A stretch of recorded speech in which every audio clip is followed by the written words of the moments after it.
So there's some change here on this couch. Yeah. Sam is gone. But Steph is here. Hi. But we gotta pay respect first to SJ. To SJ, Queen SJ. Pay respect to SJ. Then pay respect to my cousin, man. Like, he's still here. He's gone.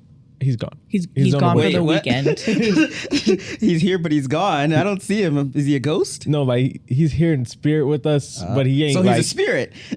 It's like not spiritual, like he's alive with vibes. Because you're taking too long to say that. Yeah, he's alive. You know what I'm saying? But he's not here. Hello, everybody, and welcome back to the Comfort Level Podcast. I'm Madi, and I'm here with Steph. Brandon, and make sure you like and subscribe to our channel. That's pretty good. So Sam does it better. You guys all do it in your own different way. I'll never be him. Because you're him. I never felt I'm moving my hips. You can't see under the blanket. What's this hat thing? Some people know, but some people don't. Some people know, some people don't. You know, if you're catching the lives, you would see that we are promoting it a lot during there. So this is the traveling cap, the cousinhood of the traveling cap. It's a whole storyline. So Sam comes here one day and I was like, he's like, hey, you want this hat? And at first I was like, no, I don't want this hat. It's not that good. No, it's way too big for your head too. Yeah, it was way too big. It's dirty. Keep in mind, this is elastic too. So it's Sam didn't even wash it before he tried to like pawn it off on him. Bro, look, this is like too big for Brandon's head. Men's undies. Oh, whoa. So I was like, no, I don't want that hat. And he's like, okay. He leaves. I go into the kitchen. It's there hanging on one of the chairs. And I was like, you think you're tough, huh? I got you. So the next day he comes back to do another episode. I grab this hat and I freaking take it and I put it under his windshield wiper. And as he's peeling off, I'm like, Sam, look in your windshield as he's driving away. Your back rear view.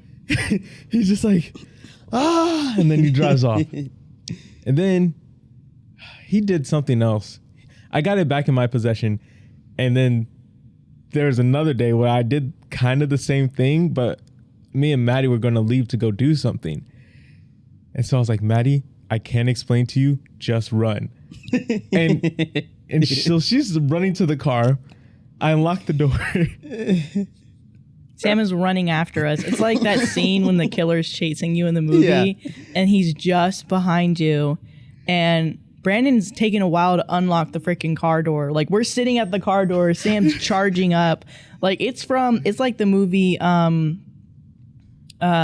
or what's that movie where the dude is charging at him at night, like full speed? Get Out. It was like the scene in Get Out almost, but it was broad daylight. And I'm just like, a man charging at you with such determination is so scary.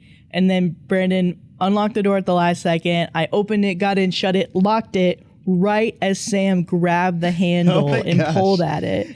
And then me and Brandon were there for a few seconds, and then Brandon put the car in the ignition, and then we drove off because Sam was trying to put it on the car windshield wiper too. So scary movies are real. That last second, like getting away is a real thing. Yeah. It was real. It was real in that moment. It was crazy. Cause then, we drive away and then Sam calls me. He's like, I drove home screaming this time. Like all the way. I was like, ugh! I kept looking at this hat and getting mad. So, he did something. Oh, he leaves it in my bathroom after a shoot one night. And I was like, all right, fair play. So I wait for a little bit. I wait a long time. And then it comes time for the Christmas episode. And I get him a hat, a gingerbread hat. You gotta and I'm like, oh, this is our gag gift episode, Sam. Take this gingerbread hat. And under that hat is this old thing. He grabs it, doesn't even feel the texture. And then he's like, wait, this is a thick hat. Flips it over. Boom. For thousands of people like you to see. And that was like my proudest moment. And then he gets me back. For thousands of people like you to see. yet again. And so he gets Yvonne into it. She's like, yeah, I bought you a gift, Brandon, because you host the podcast at your house, so I just got you this gift. Which, can I say, does that not sound like Yvonne in general? It does. Giving people gifts? No, it does. So it was a perfect. Sam did not realize, but that is exactly who Yvonne is. Yeah. She gives gifts to her friends, and they're very thoughtful gifts. So it was like, oh, this is totally in the norm of Yvonne. And it would be for something so not like random, but like random, like, oh, you have a podcast, so here you go. Like, yeah. Yeah, it would she's be that like kind of thing. She's like that type of person where she wants to celebrate you over the littlest thing, which makes you feel special because you're like, wait, so I got an A, so you're gonna give me this? Because I've gotten A's before. She's like, well, yeah, I thought because even like, what was it? Where did we go? We all went out to dinner, and oh yeah, she got us all presents, but she got the men flowers because she was like, I've heard that men only ever receive flowers at funerals, so I wanted to give you guys flowers. Mm-hmm. She's very thoughtful. Very thoughtful. Shout out Yvonne. Shout out. So I'm like sitting here, I'm like, okay, bet. Like, cool, that's a gift. And then she's like, I want you to open it. And I was like, okay. So I open it. Oh, it didn't pop out. Wait. Man. Look at this thing. I'm like, the heck? A Jack-in-a-Box. I never had one. I was never afraid of clowns or anything, but I was like, I don't know why these things creep me out. I'm not afraid of clowns, but specifically Jack-in-a-Box freaks me out. So I'm over here just doing a little thing. Maybe? Doesn't sound like go the Other way.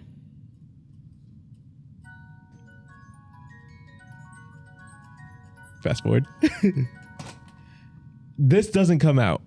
There's just this white brick in there, and I'm like, oh, it's a broken Jack-in-the-Box. Oh, like a gag gift. and then Yvonne's like, what's inside? And I'm like, and the second my fingertips touch this thing, I pull it out and I'm like, very well played, Sam. I laughed, but I was like, this is probably the best prank I will ever have played on me ever in my life. I was so proud. I was proud of Sam. That's how good he pranked me. I was proud of him. I was just like, I can't even be mad about this. I'm proud that you did it. I'm proud that I'm a part of this. So deep. Yeah. So deep prank. I'm going to get him back. And it's going to be in front of thousands of people to see again. 30 seconds later, everybody.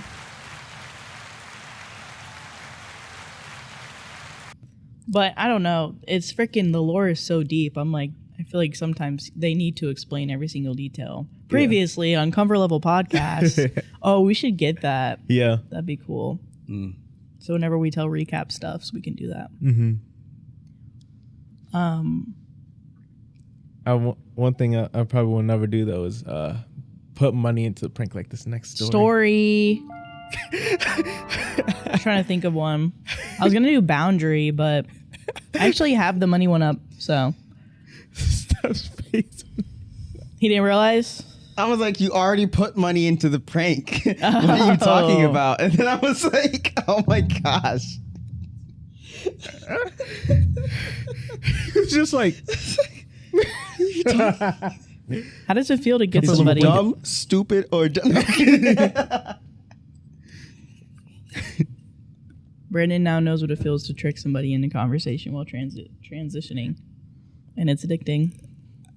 I felt it on the very small. I feel like yours is still a lot different than what I just did. How? Because you'll be like, in it with them. It's like a back and forth rapport, you feel me? And you'll be like, yeah, like, have you ever like tripped over yourself? And they're like, oh yeah, like there's this one time. And you're like this next story. And they're like, because they're about to be vulnerable. They're like about to spill out some beans. And then, yeah. And they can be. I just had to get that in, and I'll get the sound effect in, and then they can go back to being vulnerable. The deed is You done. get me like that, I'm not I'm not finishing the story. That's a Thanos line. Nobody ever does. And they shouldn't. Okay, so this first one is, am I the asshole for accepting money from my parents for my wedding and then eloping? My parents gave each of my brothers $50,000 when they graduated from university as a down payment on their home. When I graduated, they did not do the same for me. I asked about it and they said my husband should provide. I wasn't married. I still lived at home. 3 years later, I met my husband. We dated for a year and then we got engaged. My parents were overjoyed. We were set for a date. They gave me a check for $50,000 to pay for the wedding. What the fuck? I took the check and we eloped. We then used the check for a down payment on a house. My husband had a similar amount saved up, so we are in a good spot with equity. My parents were furious that they didn't get a big wedding for all of their friends and family to attend. They said they gave me the money for a wedding. My argument is that I got married and I had leftover money. Accurate in my books. My brothers are on their side, so I'm here to ask if I'm in the wrong. Am I the asshole? And she does clarify in the comments, she does have a wedding. It's just not a super big wedding. That costs $50,000. So. Okay, by the way, I looked up eloping. Nothing. It doesn't cost nothing. Oh my gosh. People might spend money when they elope, kind of like they did, but like, as far as I can tell, it doesn't cost anything. I feel like it's like one of those kind of yes and no's. Cause like he can see both sides. Well, I feel like yes. Give one of those like corporate like smiles. Oh, like, okay, hold on. I can see both sides. That was good. I feel like it's like a yes and a no. Cause like, I don't know if y'all know, but most of the times in the US, I think maybe other countries, I don't know, when there is a marriage between a man and a woman, specifically, normally the bride's father kind of like, or family or whatever, pays for like part of the wedding or a lot of the wedding. So like I can understand kind of where it's like, okay, I'll pay for your wedding. But at the same time, it's still weird to just be like, hey, I'm not going to pay you anything for a house. I'm going to wait till you get married and then I'm going to pay for something. It's like 3 years after she graduated. Like, I don't see how that makes sense. Like, I feel like just give her the money and say, use it for your wedding or a house. Yeah. Like, I feel like that makes more sense. But at the same time, also, if they gave you money and said, hey, this is for your wedding, I feel like you should at least tell them, hey, by the way, I'm going to use this for not the wedding rather than just doing it. Like, I feel like it's more of a kind of a little bit of a slap in the face when you don't. But at the same time, if they did have a get together in general of some sort, and then you still, especially if you invited the parents to the get together, then it's like, I used it for the wedding and still had some left over, then at the same time, you can't get mad about that. So I guess it really depends. Like, do they have the get together after they bought the house, or was it like before they bought the house? I don't know. Yeah. Like, but I feel like it's a little bit of a yes and a no, just depending on how you communicated it. Yeah. I agree with that stance. It's like I don't think that bait and switch is the term I'm looking for. I don't know what the term I'm looking for. But when you're like giving money, it gets convoluted, you know.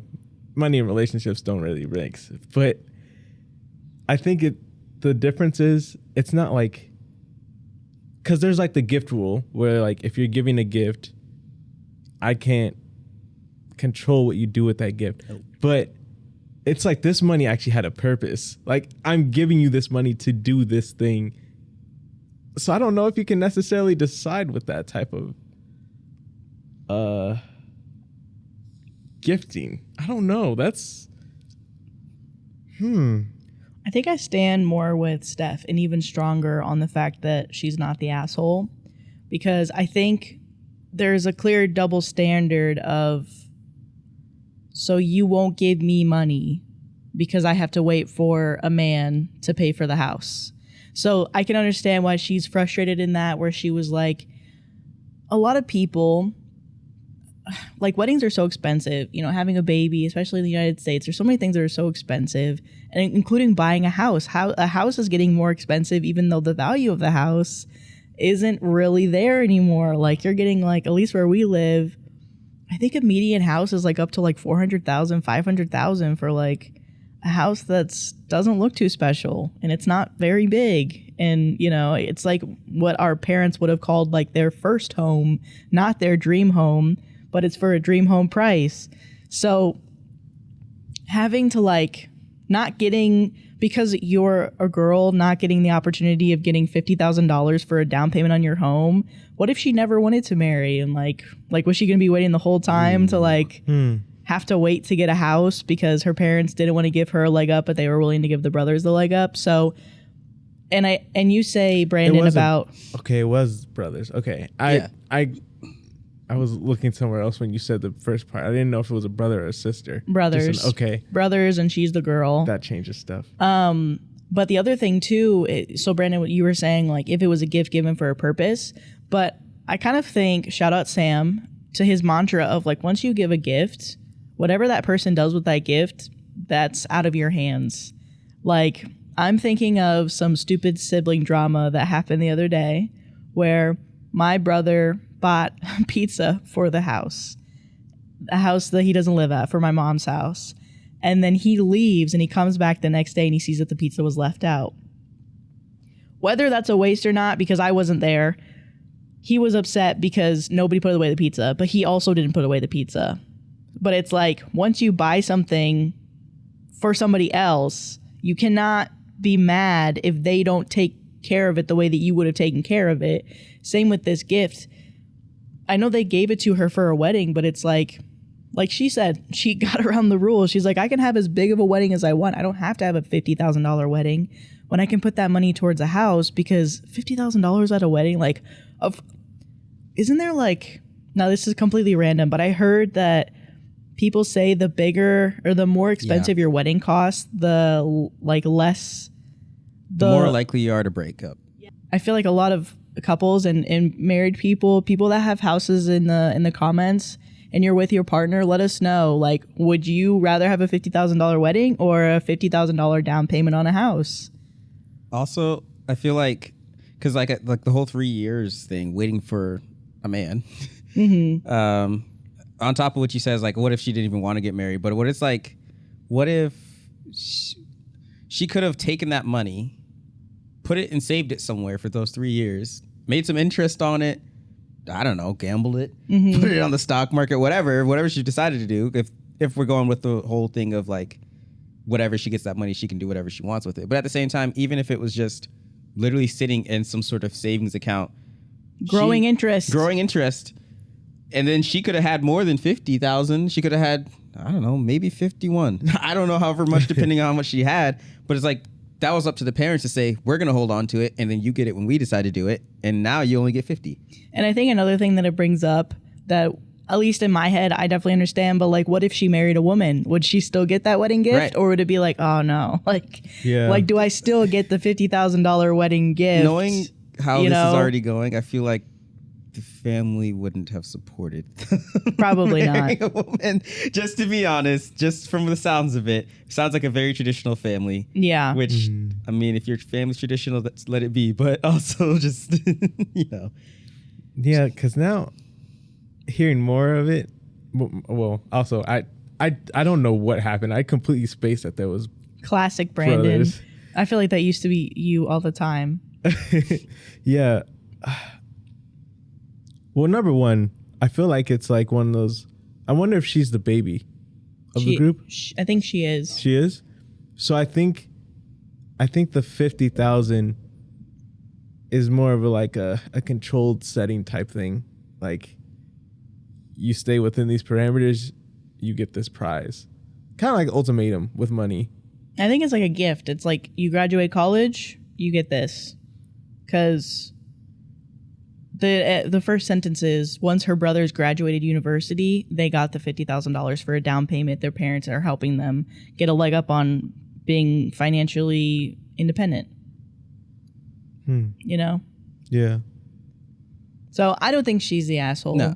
And even like the brother, her adding at the end, like, her brothers are trying to be like, nah, like, that's messed up. I'm like, okay, well, I didn't tell you how to spend your $50,000 that you got willy-nilly, Mr. Probably Single, or I don't see you having to create a family just to get $50,000, which I'm happy for her. She sounds like, she found the one in the right space, right time, but.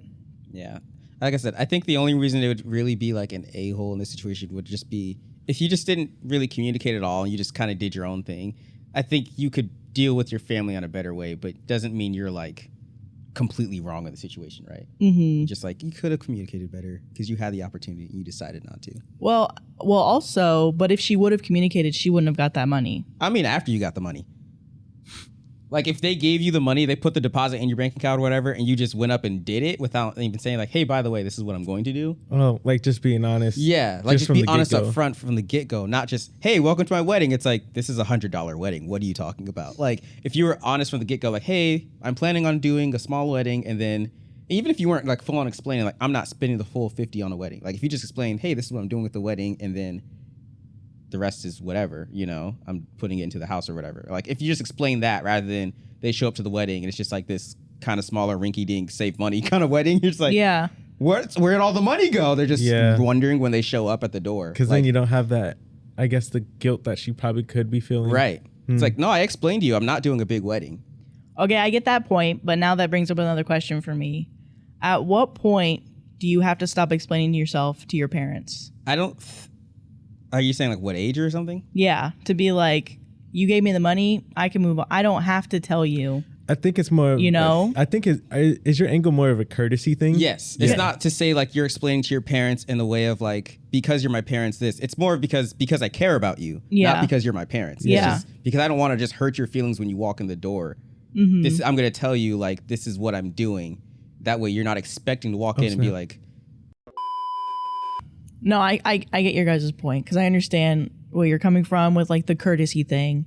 But I also feel like there's like a layer of the parents potentially taking that as like micromanaging, because even though you're trying to be like, hey, I'm setting a boundary here and being like, you know, here's what's happening. The parents might be like, oh, no, that's for the wedding. Which is where it's like, okay, well, then I should have just never brought you into it because now you're going to be a hindrance to me, you know? True. So I guess my thing is like, it's not really like, I lost my thought. It's not just like please the parents. That's not what it is. It's literally just to be like, just a heads up. Yeah. And however they react is how they react is what I'm saying. Like you don't have to worry about how they react to you saying it's going to be a small wedding. I think just straight out of courtesy, so they don't walk in the door and then be surprised. I feel like I could see that on like a church shirt. Straight out of courtesy. Stop. You don't think so? I feel like that would be like a book club. No, like that's the Usher teams. Shirt. That's good. Yes. Brandon's like, I'm suggesting that at the next meeting. Well, I actually have a draft for it can be in all black. Straight out of courtesy. that one line, just like straight out of Compton. But yeah, I don't know. I just think that might be crossing a boundary, like this next story. I said it earlier, but I was like, it actually was in my sentence. Yeah. And so I was like, I was gonna do it, and then you did. I noticed it. I heard him. He's like, I said, oh no. he said, I lost my thought. He's gonna transition it. I wasn't actually. No, it wasn't that one. Oh, okay. Oh, No. straight out of courtesy, though, you're about It to was going to be transition. that. I was like, y'all need to have some boundaries about these. Or I was going to say something about how I didn't think she was crossing boundaries. And then I was like, she got it. You got two more on the board. Am I the asshole for ignoring our daughter's inconvenient boundary? Inconvenient boundary. Yes. Inconvenient boundary. My wife, 39 female, and I, 36 female, have a daughter, technically my stepdaughter, but I raised her since she was 5. 19 female, from a previous relationship of my wife's. Her father is not in the picture, who has come back home after her first year at uni. She picked up a new and problematic issue since she was last home for an extended period of time surrounding laundry. Basically, she has established a boundary where nobody is to touch her clothes. Her reasoning is that she's concerned something will go missing / get damaged, thinks it's just gross for us to go through her stuff, and is an adult who deserves privacy. All fine, and we have 3 young children in our home, 9 female, and 2 male. so plenty of washing to keep us entertained. The issue is that she has a habit of monopolizing washing facilities to the extent where we're effectively prevented from being able to get any other laundry done. Yeah. Yikes. For example, last weekend, she put a wash in before work and hung it out on the line around 11 a.m. She then left for work 12 p.m. to 10 p.m. Her wash was dry within an hour, and obviously she wasn't going to be back all day. We had a few days worth of washing to get through, so my wife, her mom, took everything off the line and folded it. We got through 5 other loads that day. She was not happy when she got home and said that she had been very clear that we weren't to touch her things. When we explained the situation above, she said that it was first come, first serve, not something we've ever said, and that since the next day was due to be nice too, we should have just waited to get through it the next day. That really pissed us off. We've offered her a weekly laundry day where we'll avoid using the machine so she can have freedom to do as she pleases on that day. Right. But she says once a week won't cut it. Fair enough, but there are 5 other people in this house that need clean clothes / bedding / towels. Other than that, all we can really suggest is that she keeps up on top of her washing. If she's not at home, we'll ask her to clear her clothes from the machine / dryer / washing line as needed. But like any other 19-year-old, she has a social life and work commitments and is often busy. She's upset because she says we're not respecting her boundaries, whereas we've pointed out that while don't move my clothes is objectively reasonable, it's not fair for her to do so at the inconvenience of everyone else in the house. Essentially, the last conversation we had ended up with her in tears because we said as long as a situation like Saturday keeps occurring, we'll continue to move her stuff. Just FYI, we do fold her clothes carefully and leave them in a basket in a communal living area so they're kept together in good condition and we're not going in and out of her room. We normally have a good relationship with her, so this is a bit unusual. We've asked her if everything else is okay, and she says yes and seems otherwise normal in and of herself, and she's normally reasonable. So are we being unreasonable? And then there's a few edits kind of explaining her behavior, but Oh my gosh. before we get to that, Do you want to go first? The black child in me is like shaking at the words she was saying. I was like, I wouldn't dare say that to my parents. It is crazy. Even, oh my gosh. It's like one of those things where, you know, being in a family, you do what's best for the family. That is like, you guys obviously have a good sense of communal spaces. That is a communal usage thing. You don't get to hog it. Mm-hmm. You don't. As much as you want to, you don't get to. And if that means you have to put it with other clothes, so be it. But you can't just, you can't bully it like that. And I think I can only say this from a child's perspective because I know there's been a few comments of people saying like, quit giving parental advice. which I can agree to. I can agree to because we aren't parents. And I usually try not to. But it happens and we might. get your point. Yeah. As a child, you know, growing up with kids of all different cultures and races, when I would notice that in certain homes, some kids have a lot more autonomy in the home, it grows up and they get a lot more disrespectful. Mm-hmm. And no one gets checked because, you know, the parents are thinking they're giving their kids autonomy when no, they're just training disrespect. Mm-hmm. And so it's like for me, it's like I wouldn't dare even, like a thought like that wouldn't cross my mind to be like, oh yeah, I'm not touching my own, you guys aren't touching my laundry, I'm taking up that whole space for a day.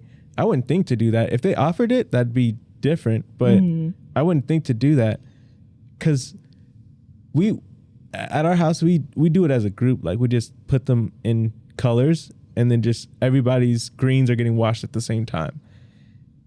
And so it's like, the only thing I try to do is like, I'm trying to be like, okay, how do we do this so it's not taking us a whole day to do all the laundry? That's the only thing I'm worried about. Not necessarily my clothes getting done, but everybody's clothes getting done in an efficient time because we're doing what we got to do for the family. Mm-hmm. That bugs me. That irks me. But I wouldn't say that you are. She just either, I feel like you're giving her a lot of autonomy, or maybe this is like that tipping point for some people when they get to that point where they're like, maybe I should look into living on my own. It's like, you know, just like little things start to add up. First it's the laundry, then it's curfew, then it's something else, you know. And they seem really chill parents, and they, from what they said, they're like, nothing else is wrong. So maybe that's just what's happening now. She's slowly starting to be wanting to be more independent, wanting to have her more of her own things, which it's fine. Just be careful how you go about it. Mm-hmm. Yeah, the youngest sibling in me is like, my stuff would get moved in a heartbeat. Like I'm used to people moving my stuff. So I'm like, yes, there's definitely been times where I put my stuff in the laundry room and then I just leave it. But if somebody needs to do laundry, I expect that it gets moved. There's times when it's been done disrespectfully, where they put my stuff on top of the dryer instead of in the dryer. And they're like, oh, I didn't know, like, if stuff needs to be dry, which I get that. But I'm also like, let me know instead of skipping me in the line. But also, I get why you did it too, because I wasn't here putting my laundry away. So it is what it is. But the funny thing is, doesn't that happen like in communal laundry spaces too? Like people like throw your stuff out and put their stuff in. Like that's just the way it is. Mm-hmm. So them being like, okay, we're going to put it away. We're going to put it away nicely and put it in, not in your room, but in a communal area. That's really nice. Like my parents will just be like, they'll just take it out of the dryer, put it in a thing and be like, hey, your laundry's upstairs. Hi. Hello. So having a little bit different perspective from y'all. Oh. No, but I think y'all hit some pretty decent points though. Like, I say that as in the person who's moved out, the person who's living with roommates, not just so living in my know own, this girl. Yeah, I know that. No, you are her. No. But I would say exactly what are y'all. Everything y'all were saying, plus some. She moved out, went to college for 1 year, had roommates, probably had like a community laundry thing, or maybe she was in her own house, maybe had her own laundry thing where she could do whatever she wanted. Whatever. She was more independent with her own rules and how she could set rules around. And then she comes home and she thinks, as far as it seems, that the rest of her families are still roommates and not like family or even just parents. It's like, how am I going to go back to my parents' house and be like, don't touch my stuff? I can understand that. But then it's like, okay, if you're going to say, don't touch my stuff, first off, plan better. Don't just say, oh yeah, I'm gonna put my stuff up to dry around and then leave for work and then come back 8 hours later and expect you just not have done any sort of laundry at all. Like that's just disrespectful to anybody, whether it's a roommate or a parent or anybody. It's like, why would you like they let them move your stuff or just plan better? Like, what's wrong with you? If you're okay with them moving your stuff and that's kind of the rules and community you've set up with your own family, kind of like some of the stuff you said you with your family, I can understand that. Or if you just leave it and it's like, okay, someone's going to move it and that's going to be okay. Mm-hmm. But if it's like, one, you haven't set up that rule, or two, you have the boundary of like, don't touch my stuff. It's like, then don't leave it in the way. I know when I lived in the apartment, it was like, I'd come back the next day and people's stuff would still be in the dryer. And I'm like, bro, there was 2 dryers in this building for 20, almost 30 units. And you're just going to leave your stuff in there, not just overnight, but like for a whole day. Like, no, that's not how this works. It's getting moved. So I'm surprised people have that comfort level. Oh, yeah, I know. Shout out. Right? And then I don't know if y'all saw, I think Yvonne saw my snap where that one girl came by complaining about someone moving her blanket. I don't know how long her blanket was in the dryer. I saw that. Yep. But if it was in there sitting out overnight, it's your fault for it getting moved. He said, stolen. I have a feeling. Right. I don't know. I don't know if she would ever not, but it's like and then to be mad that your parents took your laundry, folded it neatly, and put it like not really away, but put it away. Mm-hmm. It's like, how are you mad? On top of that, they could have just taken it and, like you said, thrown it either in a basket. They could have thrown it on the floor. They could have left it outside on the ground off of the line. Like they could have went into a room. Yeah. Like, I don't even think, if they did put it in your room, that would have been a little more somewhat respectful. I feel like if they just put it in your room instead of a community area, if they were just trying to take care of it. Like, yeah, but she said she was also really like privated off. Like, so like a room, putting it in a room would have been invasion of her privacy. Sure. So it's like that's even. They're Like, they're already mindful. respecting Yeah. her boundaries. Yeah, nah, she tripping. Right. That's what I'm like, the amount of disrespect or maybe lack of understanding, I don't know, that you have when you're just like complaining to all these different people about don't touch my stuff. Like those not your roommates. That's your parents. You're in their house. Like, even if you're paying rent, just put some respect out there for your parents because they let you come back. They let you stay in the house. They let you use all their facilities. And even if you're paying rent, it's like you could be paying a lot more everywhere else you go than in your own parents' house. And if your parents are doing you wrong and making you pay more rent than you're going somewhere else, leave your parents in. I don't know. Like, Steph, was there ever a moment where you moved out and then you moved back in with your mom or dad, like momentarily? no, but I wish Yeah. it would have been a lot better. And I would have definitely, I get along better with my mom than I do with my dad. And I remember I was ready to move back in with my dad and just been like, listen, whatever rules you got, I don't care. I'd rather move in with you and follow your rules. Like, that's how much I'd still respect him just to move back in and be like, whatever your rules are, that's what it comes with living cheaper. Mm-hmm. Like, that's what it is. I got to respect them because it's your house. It's not mine. Mm-hmm. I don't put the payments down on the mortgage. Yeah. The same with your landlord. Like, if your landlord is telling you to do stuff and you're just like, nope, I don't like those rules, then move somewhere else. Mm-hmm. Are they gonna kick you out? Right. For sure. And that's going to go on the record for your landlord. I don't like the way that you're making me pay rent every Yeah. month. I hate the way trash. that you walk the way that you I don't the know. way that you make me pay rent. Right. It's just like, I don't know. Maybe like it was you were saying, where it just kind of grew up in a little bit of a, I don't want to say spoiled, but like autonomous. autonomous. Yeah. Where it was just kind of teaching like, okay, you do whatever you kind of want in the house, but I don't know. That's still there's a boundary. Oh, I said the word. Like this story right now. Looks like they need to set the boundary like this. No! Yeah, no, they should really set a boundary. Yeah. Like, oh, I guess if there's, Like this. is there more you said? Yeah, there's edits. Yeah. Yeah. Okay, so edit number 1.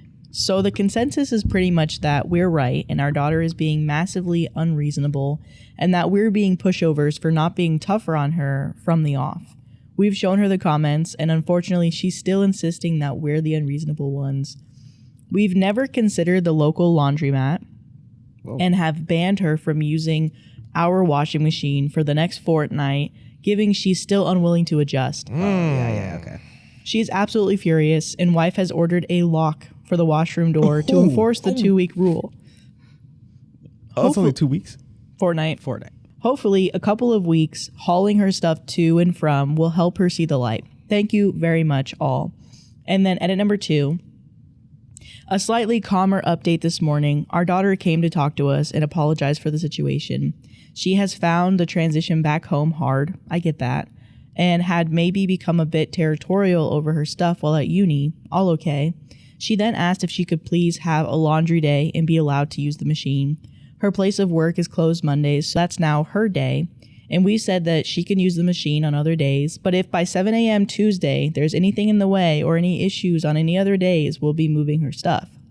A genuine sorry goes a long way with us, and while the advice had been to hold firm, we really don't want an issue if the situation can be resolved calmly. We've also made it clear that if her things do have to be moved on any day other than Monday, which is totally hers, and we get any grief about it, we'll go back to a 2-week ban and there's no going back. Maybe a less satisfying update than the last one, but we're happy we can resolve the problem calmly. She did mention she read through some of the comments last night, so thank you to everyone that weighed in. How is that less satisfying? Because I think people wanted them to hold firm and be Yeah. like, no, you're done. Be steadfast. You're not using it anymore. No, that's satisfying because she came around and figured out that she was doing something wrong. I agree with you, Yeah. but I think there's some people on Reddit that might be like, no, you guys are pushovers. Yeah, you gotta think. Reddit is the comments sometimes are just hate. They just want hate. They I want understand, chaos. I They want understand that, violence. but also yes, that's true. But I'm like, why did they say that? They want justice. Why did they say that? It's less satisfying. I'm like, no, that's so satisfying. They want eternal justice though. They want Right. the justice we're not even thinking about. They want They want Thanos type justice. Why didn't you take all her clothes outside and throw them in the mud? Yeah. Throw them in the mud and then ban her. And then she can't go back for a year. Kick her out of the house. If you're paying for uni, don't pay for that no more. All I gotta say Excommunicado. is this story made me so happy I'm child free. Stop. Like this next story. No. Steph, you gotta get on the board, man. No.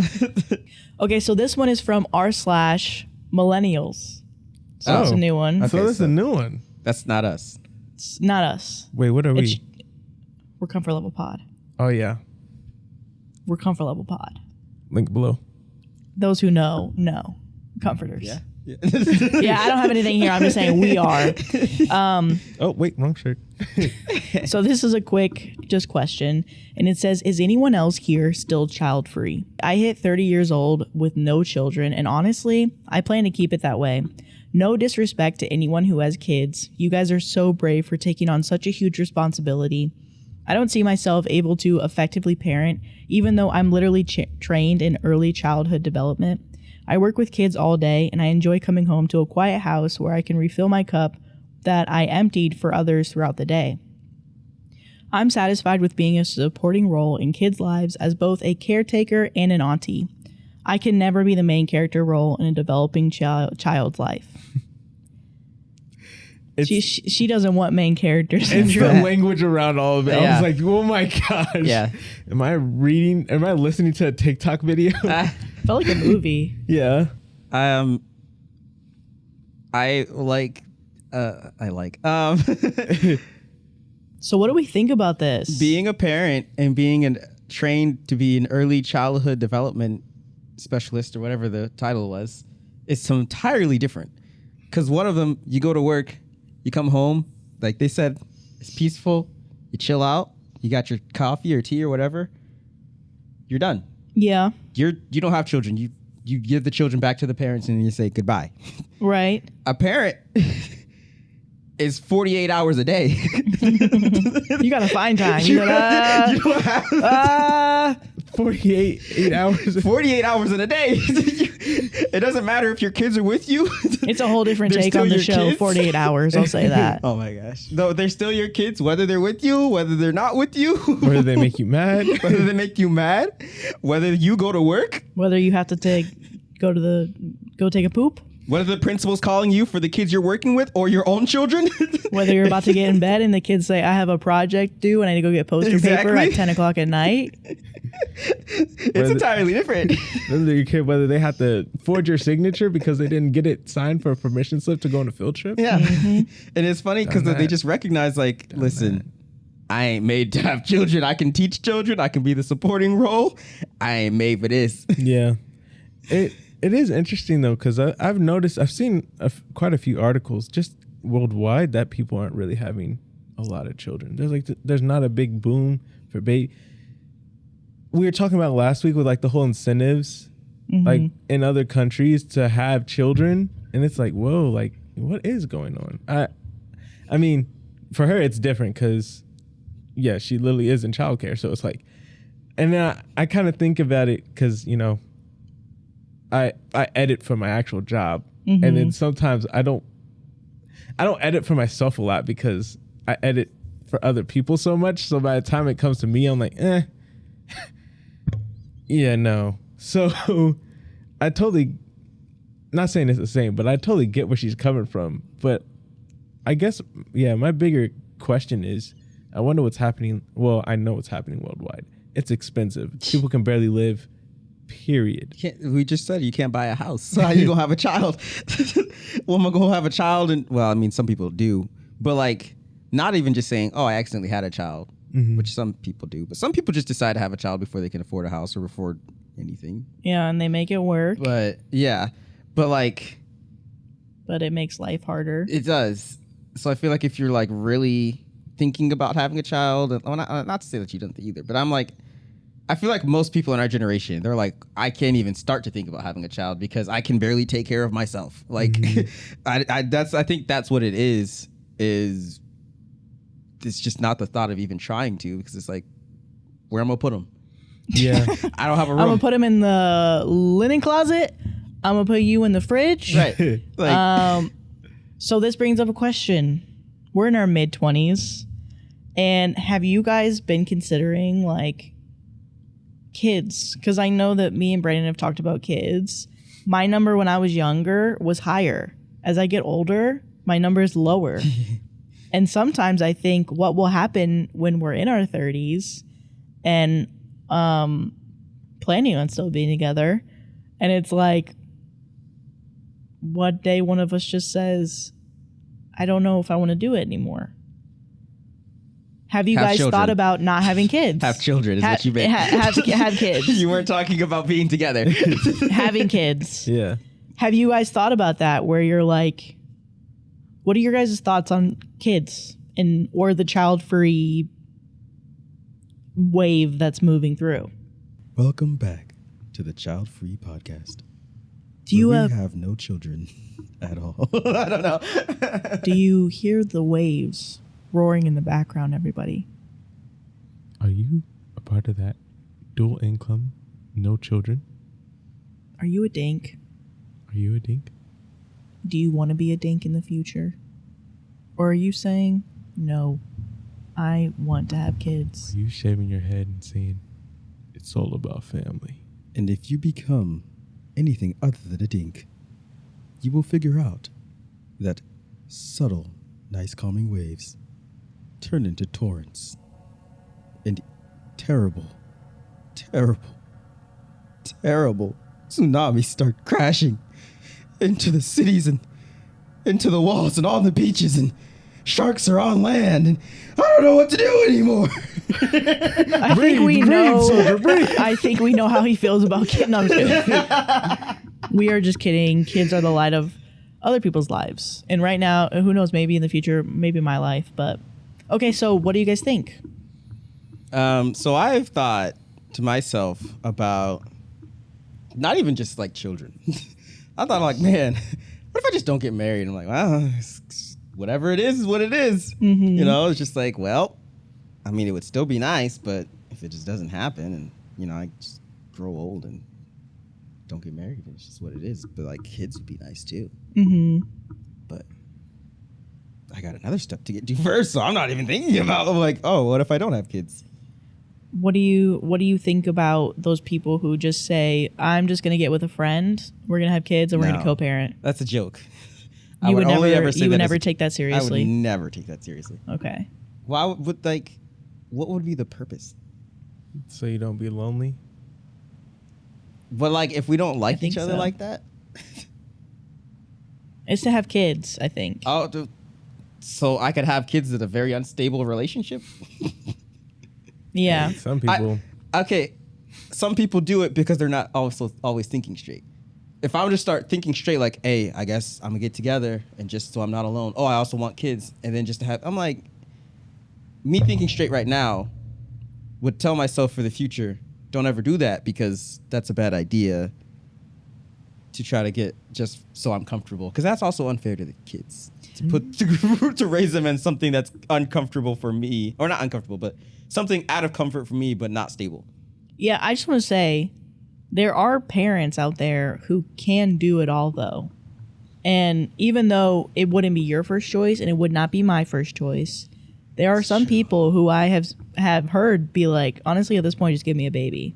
That like, there's a YouTuber that I follow, and she was like, because she's dating somebody now, but before she met her man, she was like, honestly, at this point, I have a house, I have a good career, give me a baby, and that's it. Okay, but that's all things I don't have.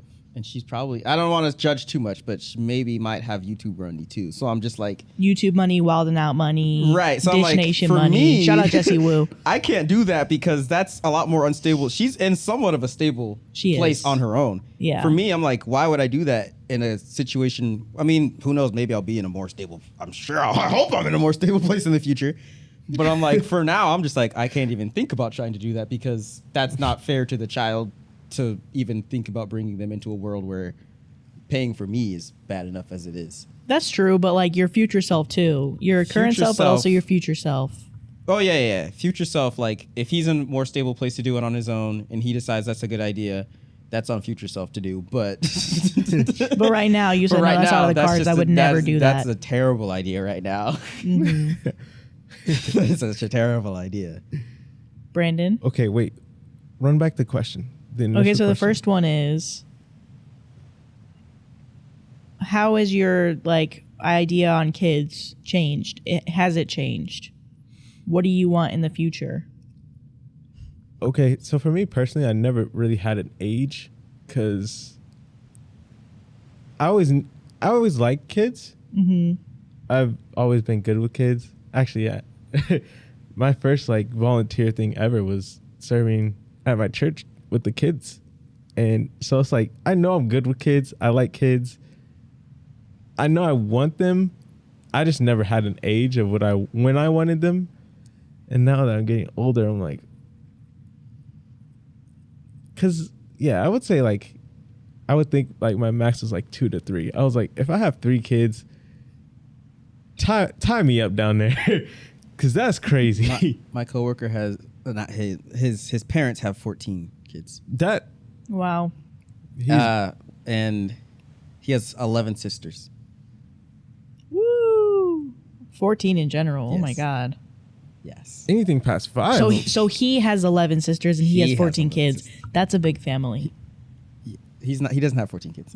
His parents have 14 kids. Oh, okay. He has 11 sisters. Okay, I thought you were saying No. I was saying just how unbalanced it is too, between boys and girls. they just kept waiting. Yeah. Until we have a no, boy. They didn't wait. They just kept going. But was the point to have a boy? I don't know. Well, no, because I think he has some older brothers. Oh, I thought you. Okay. I think. So they were just going to go. Yeah. So And then he 11 has and 2 and then the him. younger ones are he has the youngest ones are the sisters too. Some of them are. So I don't, unless they were wanting another boy, I think they just kept wanting kids. I don't know. Gotcha. So yeah, it's just a lot of children in the house.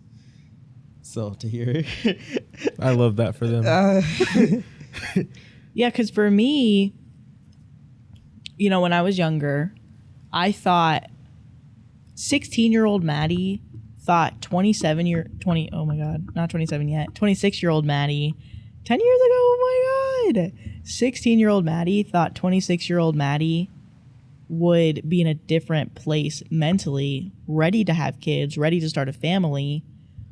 But I should have taken it as a sign, because my oldest brother is the only one that has kids. He has 1 kid, and then my sister doesn't, and my other brother doesn't, and then I'm the youngest. And so I should have known, I was kind of getting a hint of what growing up and waiting to have kids in your late 20s, early 30s would have been with my sister, because I remember people were always hounding her of why aren't you with somebody yet? Why don't you have kids yet? And she would just be I'm just not ready to have kids. I'm living my life. And I feel I should have taken that as a sign to be oh, when I'm her age, I will probably feel the exact same way, because I do, where I'm kids are cool. I was kind of I kind of had beef with babies before, because babies would look at me, mean mug me. I would try and give a little a little white person smile, and then the babies would just continue to mean mug me. So I'd be I don't want to know you either, baby. And then and then my brother and his wife, or my sister-in-law, had my niece, and It's a different sparkle now. it's changed as time has gone on, where I'm always smiling. I don't have beef with my niece. Other babies, I find myself smiling at them too. My beef with babies is over, I think. No, this is the wrong sound effect. Just my beef with babies is over. Reform baby beef. yeah. We love to see it. But my want to have kids is still not here. I definitely think about it. I think about having kids, but I'm just like we've talked about. I feel as we get older, we realize that even though our parents at our age were able to have kids in their early 20s, buy a house in their early 20s, I am not financially there to support I'm barely able to support myself. And I don't have money for a house yet, which means I don't have money for kids. I like my time freedom that I have. and I don't work with kids. Like OP in the original thing, she said that she works with kids, and we have a friend that lives in Texas who works with kids. And I think she talked about how she doesn't know if she wants to have kids anymore, which I don't know if maybe I'm lying about this and I'm mixing it with somebody else. But she basically says she works with kids all day and she doesn't know if she wants to have kids anymore too because she's overstimulated. Yeah. So I feel like I can understand it. But I think the biggest thing for me is I always thought I would be ready at this age, but like I'm not mentally ready to have a kid. Yeah. Even though societally it's okay for me to have a kid now. Yeah. But I don't want a baby yet. Yeah. Yeah, mentally, financially, not ready. I wouldn't say spirit. Okay, so I'm a big dream person. I have a lot of dreams. And I remember there was one time I had a dream that I literally did have kids. Mm-hmm. But like, it was weird because it's like I felt them. Mm-hmm. I felt the kids. And I was like, oh, okay. So I'm like, it's not that bad. But it's like, I can displace that feeling because I'm like, I know I'm nowhere near ready, but I know eventually, when I get to that point, I think eventually I do want kids because I felt it. Like I literally felt it, and I was like, oh, this, yeah. This is gonna be one of the joys of life. I think I'll really enjoy the good and the bad, because that's the part with the kids and learning and all that. But I think that was another big sign. I was puppy sitting for my cousin, and puppies, they're like babies. And I was like, yeah, I'm not ready, because that puppy bit me. I was like, little sharp teeth. And I was like, that's not what I thought you were going to say. And then it was like running all over the place. It pooped in the house. I was like, oh my gosh, I'm not ready yet. I know I'm not, because. Thank God he pooped on the tile though. He didn't poop on the carpet. Yeah, he pooped on the tile. I was like, whew. And that, oh my gosh. That was a stanky poop. Yeah, because the other thing that I think about too is like, so I'd love to get the opportunity to hang out with my niece more, but she's still pretty young. But we had her over for the weekend. Not like she just came over with her family, and so we got to spend time with her for a little bit. And she's in the phase where like she repeats things that you don't think she's gonna repeat. And so we ended up playing a game where like my sister Hannah, Cora, my niece, would come over, and I think Hannah got like bonked in the head by a balloon, and so Hannah like fell over all dramatic because Hannah's dramatic, guys, more than me. And well, I don't know about that. No, yes, actually. Yeah. Brandon said yes, she is, but she fell over and she was like dramatic, and so like I like come over Cora and I like poked Hannah and I was like, "Are you alive?" And Cora literally like was like repeating, she's like, "Are you alive?" And I was like, "Oh, it's the cutest thing ever." But then she kept doing it, and I realized that I taught her that she should be hitting people because then they'll play dead, and then she gets to come up and say, "Are you alive?" So it became like, I was like, I don't know what power I yield to this little person because I'm making the wrong decisions. Because I just reinforced her hitting people.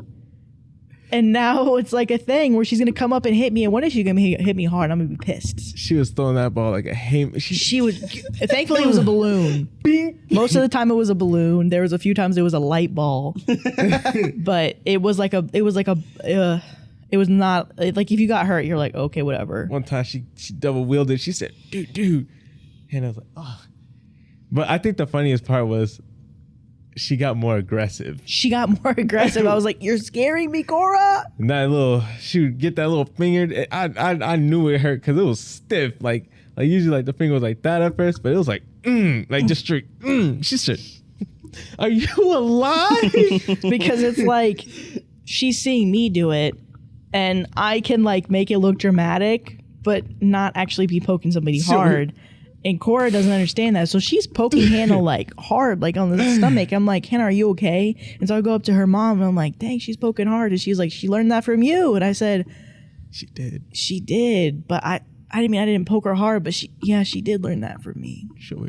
She said she's following you. Are you alive? Are you alive? Ah. Are you alive? Oh. She said, I don't hear a peep. And then walks off. I hear a peep, but I got that piece. Are you alive? That's all I'm saying. That's all I'm saying. Are you alive? Oh So where'd you get 2 of them? So That's Word to the wise. Crazy. Don't knock people out. I say that to say I'm still learning with kids because I never had like a job where I was working with kids. It's always really difficult for me. I never know what to do with kids. And so because I was like awkward and then I would give them the white people smile, of course they'd be like, and I'd be like, you know, and then we would walk along our merry way. They would toddle off and I would walk down the hallway.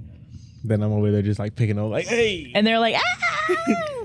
But yeah, so I say that to say there's still so much to learn. I know you learn obviously when you are a parent, but you can learn a lot of things too by being like a child care worker or, you know, an aunt or an uncle. And I'm just like, oh, that little baby over there, that's a lot. You got to deal with her emotion. Like you're trying to raise a baby correctly, and every single move you make could be a mistake. Could be detrimental to society. So I don't know the last word. I was gonna say this isn't gonna take us to the next story. I've realized I'm better with individual. Well, depending on what I'm doing.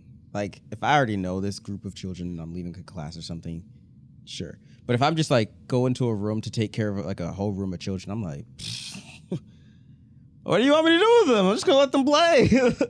But like if I was, like I said, leading something specific, cool, easy.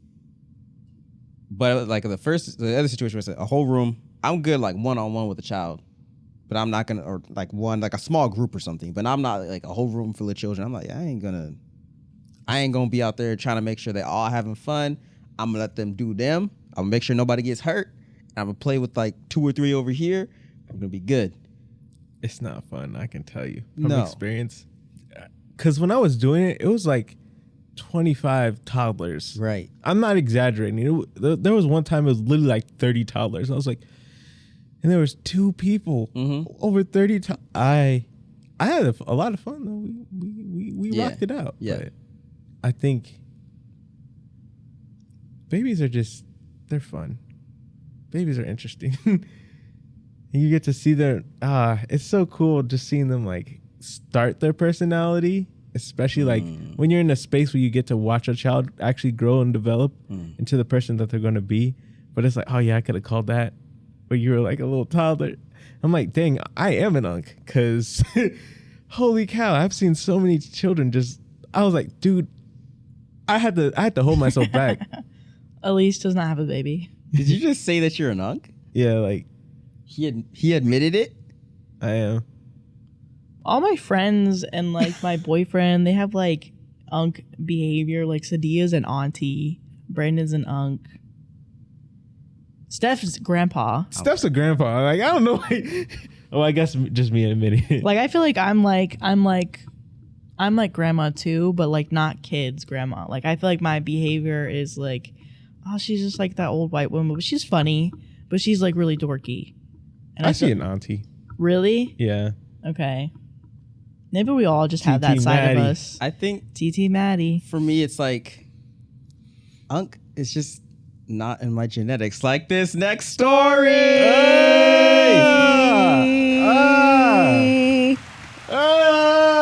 Let him know. Talk to him, Neff. Let him know, Grandpa. Because you can't go from being, I can't. You can't go from being the granddad to somebody's uncle. You gotta, because I was a granddad first. If I was an uncle first and then went to be the granddad, I'd be different. You know what I'm saying? Because back in my day,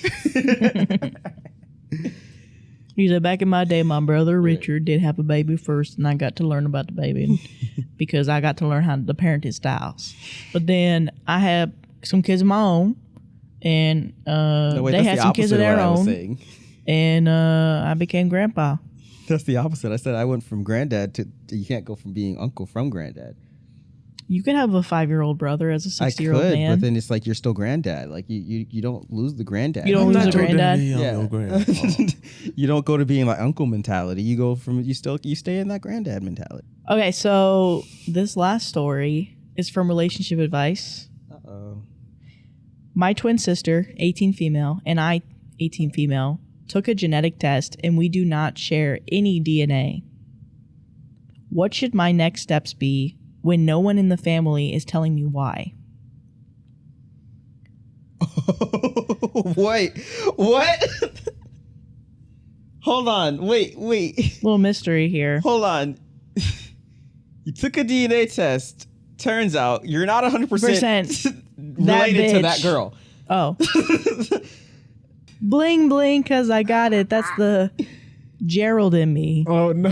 But I'm saying that like My twin sister and I took a genetic test and we do not share any DNA. What should my next steps be when no one in the family is telling me why? That's what's getting me though. My twin, 18 female, and I, 18 female, are fraternal twins. Recently, we took a genetic test for fun because we wanted to see what we shared and the differences between us. Since we still share genes, fraternal twins are like siblings genetically. My grandparents had suggested the test and got them for us, so our parents didn't know about it. But our results made no sense. My twins was coming up almost completely as Eastern European and Western European, which made sense as most of my family are Croatian, German, or Austrian. So all of that would be accurate. But mine wasn't anything like that. It was almost completely Scandinavian with some Russian and a couple of other places, neither of which were on my twin's result.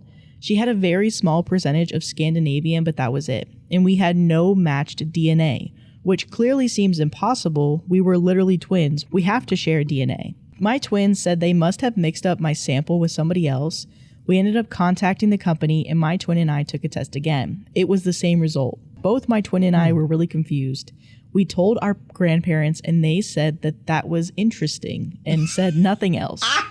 they know. My twin said we should tell our parents and see if they have ever done a genetic test or if any of our siblings had. And then we could see if somehow ours were still right. I mean, it kind of made sense. I'd have Scandinavian because I'm much taller than my mom and quite a bit taller than my twin. And I'm way better at football and handball than she is. I'm very blonde compared to the rest of my family, but I thought it was the German. When we told our parents, they reacted almost the same way as my grandparents, but seemed annoyed. Oh. And they said they're inaccurate anyway, and our grandparents shouldn't have told us to take one. And when we asked our father, he basically said nothing. I'm confused.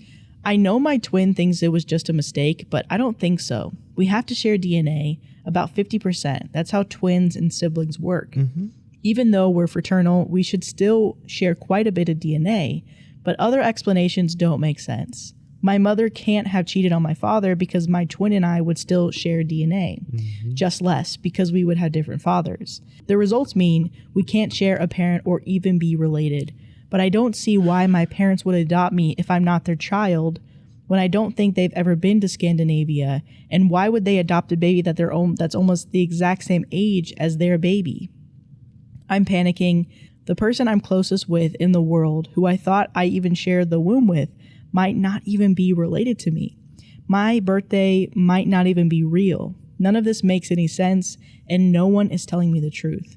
I'm also scared my twin might tell her boyfriend about it, and then people might end up knowing that I'm some kind of fraud, and my family isn't my family at all. And then, I'll read this edit. I called the clinic where my mother gave birth to all my siblings. The day of my birthday, my mother is in the records, but only for one birth, not two, not twins.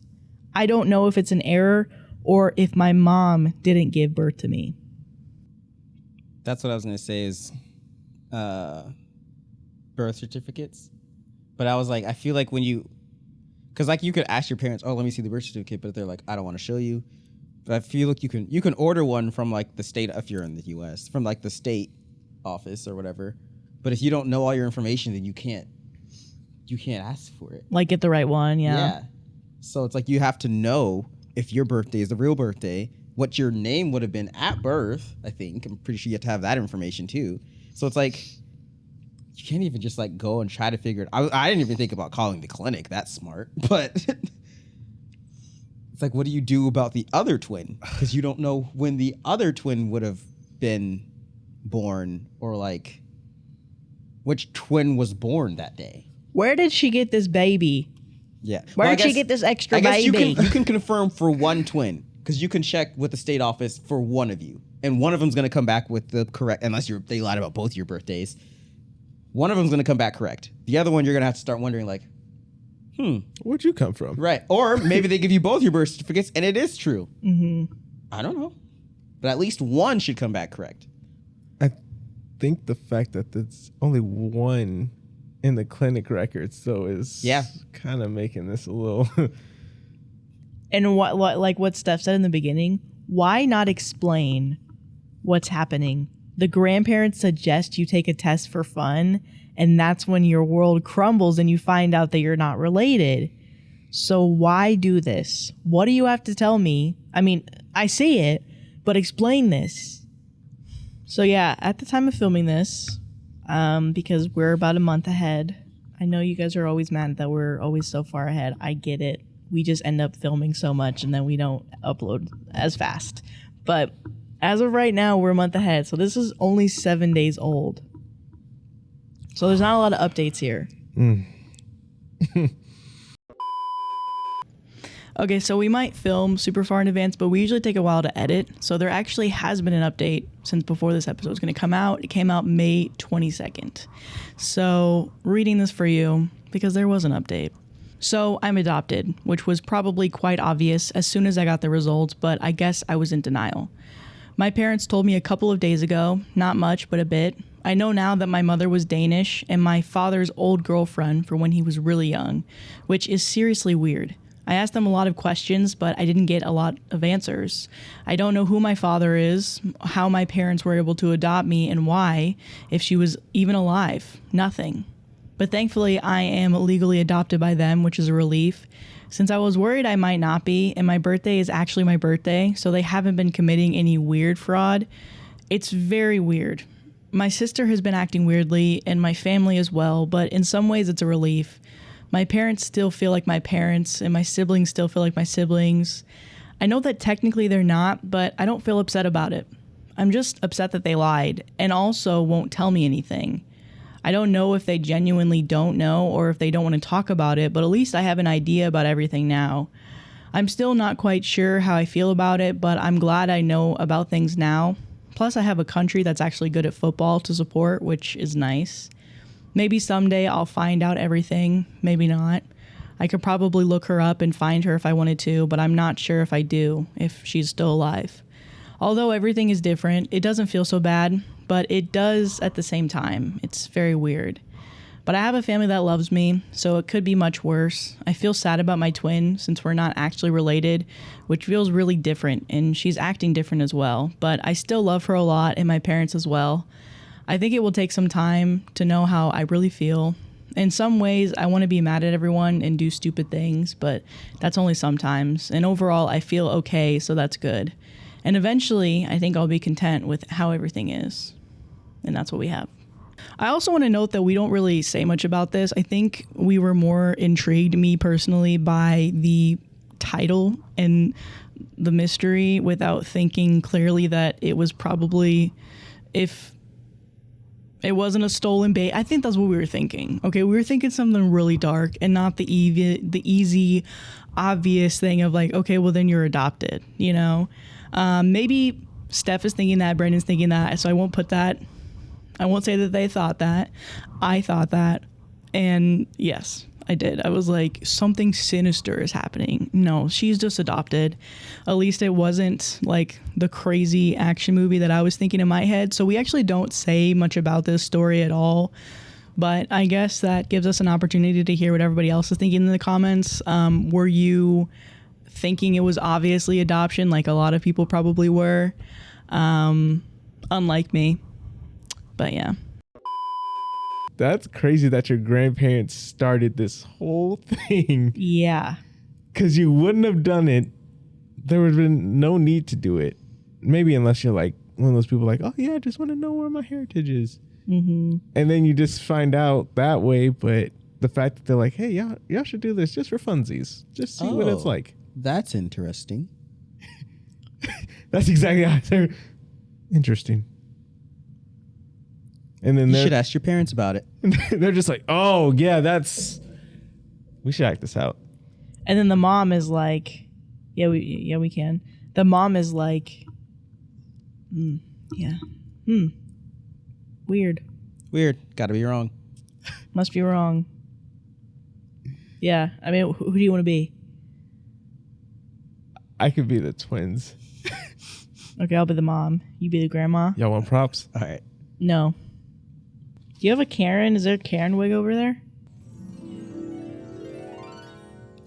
Hi, baby. Hi. It's your 18th birthday. Yeah, it is. You know, I was just talking to my twin the other day. I don't know. Oh, yeah. Hey, Keisha, where you at? I don't know where she's at right now. So. Oh, that's all right. Yeah. Me and Grandpappy, we had an idea for you. Oh, really? What? Yeah, you should try to get one of those DNA tests. You should see how close you are with your twins in DNA. Why would I do that? Cause it'll be fun. Maybe you'll be 100%. Grandpa's gonna buy the test for No, us. here you go. We already bought them. Oh, you already bought them. We already bought them. Okay. Yep. Go ahead, take that. Do little swabs in it in it. It's the mouth swab or is it the? No, this ain't the COVID test. You gotta do the mouth swab. Okay. Yep.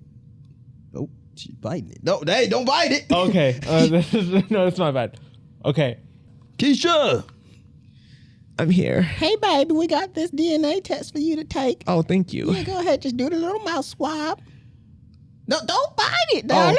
Oh, okay. Don't bite it? Don't bite it. Okay, thank you. Okay. Okay. Okay, now put it in the container. Now we're going to ship that off. Yep. Okay. 3 weeks later. All your DNA tests is in. Here you go. Okay, thank you. What's it say? What's it say? Well, it says that I'm Russian. Oh, okay. Okay. Yeah. Yep. Checks out. I'll take the twins. Oh, yeah, here you go. Yeah, I'll take Yep. Take what's it say? Keisha. Okay. Cautious? Kasha. Kasha. I'll take cautious. Because I'm Keisha. What's it say, Keisha? Maybe Kasha should take this because I just figured I can't read. I remember. Yeah. I'll give it to her. Kasha. Okay. What's it Sorry. say, I just woke up. Okay. What's okay. it say, baby? Okay. Yeah, you're right. Keisha. It is Russian, but I don't see it on mine. I see a lot of Scandinavian. So wait, what does that mean when it doesn't match up? It doesn't match up. Like, our lineages are completely different. What does that mean? That's interesting. You should ask your parents about it. I'm sorry, Miss Jackson. I am for real. I cannot believe that song was made up after me. Hey, Kasha. So I got a quick question. Hi. Did you just wake up from a nap? Yeah, I did. Oh. Does it look like it? Yeah, it's pretty bad. Oh my god. Ugh. It's better. Okay, it's better. As good as it can be. So, granddad and grandma did something very nice for me. You know it. How's Mr. and Mrs. Jackson doing? They're doing great. But quick question. So we did a DNA test.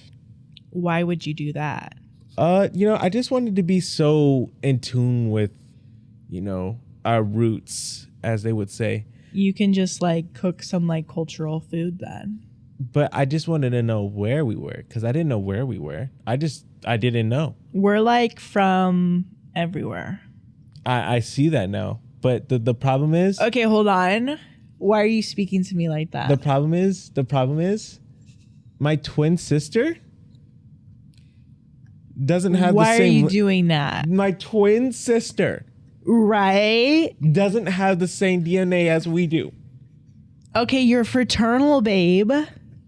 Yeah. I get that. Yes. Okay, get it. Understand it. Yes. Get that knowledge. The problem is the way her genetic structure is. Can I just say, Kasha, I should have never let you have Monday as a laundry day because you've changed. And we can talk about that later. Sure. Because you're crossing my boundaries with that. So I don't even want to talk about this right now. Wow. I should have never had you guys. You should have stayed child free, I guess. Yeah. But that's on you. So anyway. Oh my God, Kasha, I should have never named you after that cereal. I was named after a cereal? My favorite. As if. This is bonkers.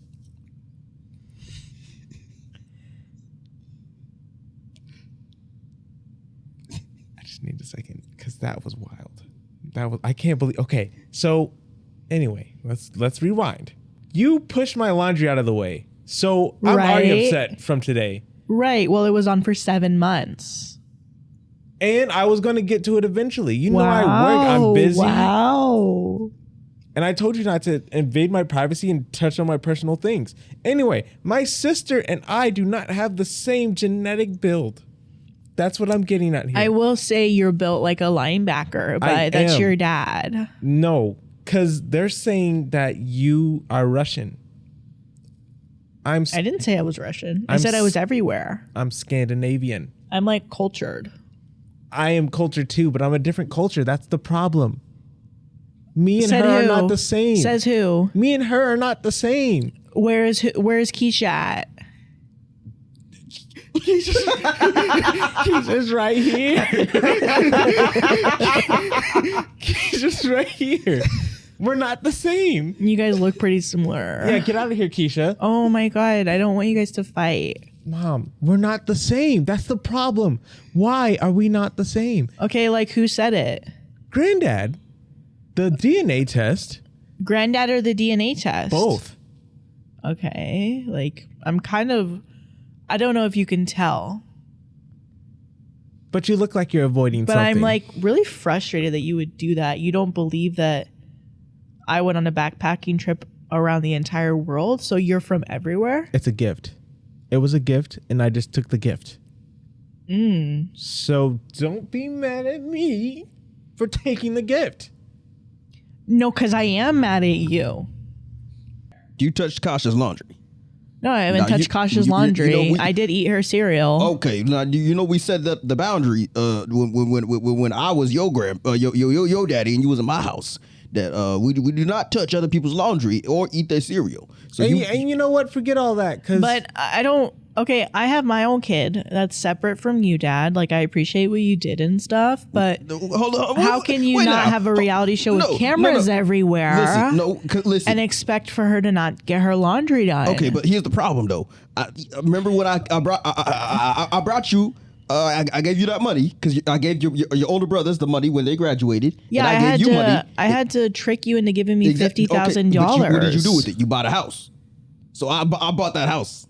You did not buy me that house. It was a gift. No, I gave you. And you're trying to keep me away from the laundry for 2 weeks. And you don't even own the house. Granddad does. So my house rules, they extend to your house. Okay, because I bought the house. No. That's exactly how it works in this family. That's not how it works. Like, I don't mean to be raising my voice here, but this is like really like... This is friggin' pissing me off. Listen. Because whose name is on the title? It's not yours. It might be Mom's because it does say Miss Jackson. I but use my mom though. That's the real question too. I literally birthed you, like metaphorically, because on ayahuasca. Kasha. Because I called the clinic. And they said you called the clinic? There was only one record of one birth that day. And it was you. Because it was supposed to be... No, it wasn't. Kasha Keisha. And then you guys like split in two like in front of my eyes. Nah, I don't remember seeing that. No. Well, you weren't there. It was private. No, I don't remember seeing it though. Because it's like all the gaslighting is just getting crazy.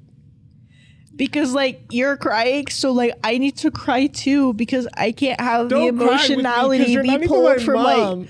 No, I am your mom, Kasha Keisha. No, you're not. Like it's not my fault. You guys split.